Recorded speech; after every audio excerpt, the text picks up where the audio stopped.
আসসালামু আলাইকুম, স্বাগতম জানাচ্ছি বিবিসি নিউজ আন্তর্জাতিক সংবাদে। শুরুতেই সংবাদ শিরোনাম, এরপর বিস্তারিত। ইরানের সঙ্গে পরবর্তী আলোচনা কবে, জানালেন ট্রাম্প। ইরান যুদ্ধ নিয়ে মেলোনির সাহসের অভাব রয়েছে, ট্রাম্প। হিজবুল্লার হামলায় ১১ ইসরায়েলি সেনা আহত। সামরিক পদক্ষেপ নিয়ে যুক্তরাষ্ট্রকে হুঙ্কার ইরানের প্রেসিডেন্টের। দর্শক, এতক্ষণ শুনছিলেন সংবাদ শিরোনাম। এখন বিস্তারিত। আপনি যদি ইসরায়েলের ধ্বংস চান এবং মুসলিমদের পাশে থাকেন, তাহলে ভিডিওতে লাইক করে চ্যানেলটি অবশ্যই সাবস্ক্রাইব করে দিবেন এবং আপনার মূল্যবান মতামত অবশ্যই কমেন্টে লিখে জানিয়ে দিবেন। এখন বিস্তারিত।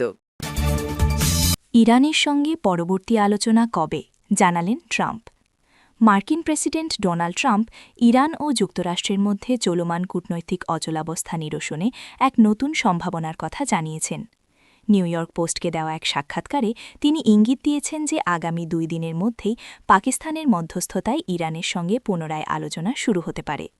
ট্রাম্প সরাসরি উল্লেখ করেছেন সেখানে বড় ধরনের কিছু ঘটার সম্ভাবনা রয়েছে এবং তারা পাকিস্তানে গিয়ে এই সংলাপে বসতে বেশ আগ্রহী।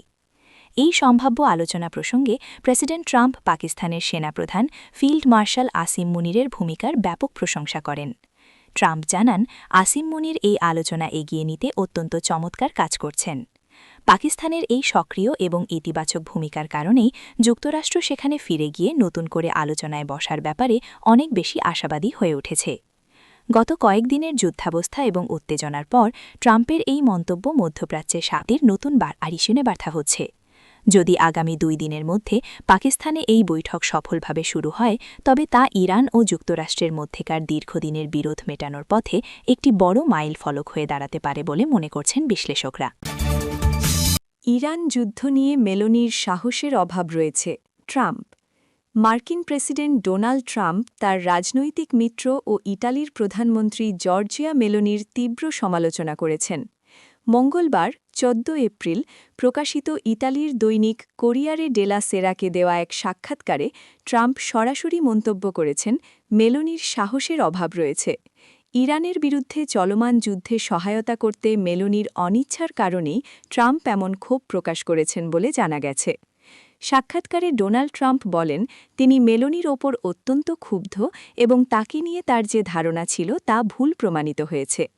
ট্রাম্প উল্লেখ করেন, তিনি মনে করেছিলেন মেলোনি একজন সাহসী নেত্রী, কিন্তু বর্তমান পরিস্থিতিতে তার সেই বিশ্বাস ভেঙে গেছে। ইরানের সাথে সংঘাতের এই সংকটময় সময়ে মিত্রদেশ ইটালির এমন অবস্থান ওয়াশিংটনকে হতাশ করেছে। ট্রাম্প এবং মেলোনি রাজনৈতিকভাবে ঘনিষ্ঠ বলে পরিচিত হলেও ইরানের যুদ্ধ ইস্যুতে তাদের এই মতপার্থক্য এখন প্রকাশে চলে এলো। ট্রাম্পের এই সরাসরি আক্রমণ 2 দেশের কূটনৈতিক সম্পর্কের ওপর কোনো প্রভাব ফেলে কিনা তা এখন দেখার বিষয়। ইতালির পক্ষ থেকে অবশ্য এই সমালোচনার বিষয়ে এখন পর্যন্ত কোনো আনুষ্ঠানিক প্রতিক্রিয়া পাওয়া যায়নি। হিজবুল্লার হামলায় 11 ইসরায়েলি সেনা আহত। দক্ষিণ লেবাননের বিনত জেবেইল এলাকায় সোমবার 13 এপ্রিল রাতে হিজবুল্লার অতর্কিত হামলায় 11 ইসরায়েলি সেনা আহত হয়েছেন। ইসরায়েলি সংবাদমাধ্যমের বরাতে আল জাজিরা এই তথ্য জানিয়েছে। তবে টাইমস অফ ইসরায়েলের প্রতিবেদনে 10 জন সেনা আহত হওয়ার কথা উল্লেখ করা হয়েছে। ইসরায়েলি সামরিক বাহিনীর ভাষ্যমতে রাতভর বিনত জেবেইল শহরে হিজবুল্লার যোদ্ধাদের সঙ্গে ব্যাপক সংঘর্ষ চলে। এই লড়াইয়ে আহত সেনাদের মধ্যে 3 জনের অবস্থা অত্যন্ত আশঙ্কাজনক। এছাড়া 1 জনের আঘাত মাঝারি এবং বাকি 6 জন সামান্য আহত হয়েছেন। আহতরা সকলেই প্যারাট্রুপার ব্রিগেডের সদস্য।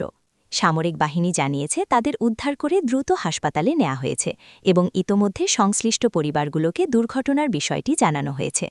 গত কয়েকদিন ধরে ইসরায়েলি বাহিনীর স্থল অভিযানের অন্যতম প্রধান লক্ষ্যবস্তু হয়ে উঠেছে হিজবুল্লার শক্তি ঘাঁটি হিসেবে পরিচিত এই বিনত জেবেইল শহর। সামরিক পদক্ষেপ নিয়ে যুক্তরাষ্ট্রকে হুঙ্কার ইরানের প্রেসিডেন্ট। ইরানের প্রেসিডেন্ট মাসুদ পেজেশকিয়ান বলেছেন, ইরান যুদ্ধপন্থে শান্তি আলোচনা চালিয়ে যেতে প্রস্তুত এবং বিরোধ সমাধানে কূটনৈতিক পথে তাদের পছন্দনীয়। ইরানের বিভিন্ন গণমাধ্যমের খবরে বলা হয়েছে, প্রেসিডেন্ট পেজেশকিয়ান ফ্রান্সের প্রেসিডেন্ট এমানুয়েল ম্যাক্রন সঙ্গে এক কথোপকথনে একথা বলেন। খবর বিবিসির। পেজেশকিয়ান জানান, হুমকি, চাপ কিংবা সামরিক পদক্ষেপ নিলে যুক্তরাষ্ট্র নিজেদের সমস্যা আরও বাড়াবে এবং পরিস্থিতি আরও জটিল হবে। ইউরোপের উচিত যুক্তরাষ্ট্রকে আন্তর্জাতিক আইন ও নীতি মেনে চলতে উৎসাহিত করা, এমন মন্তব্য করেছেন পেজেশকিয়ান।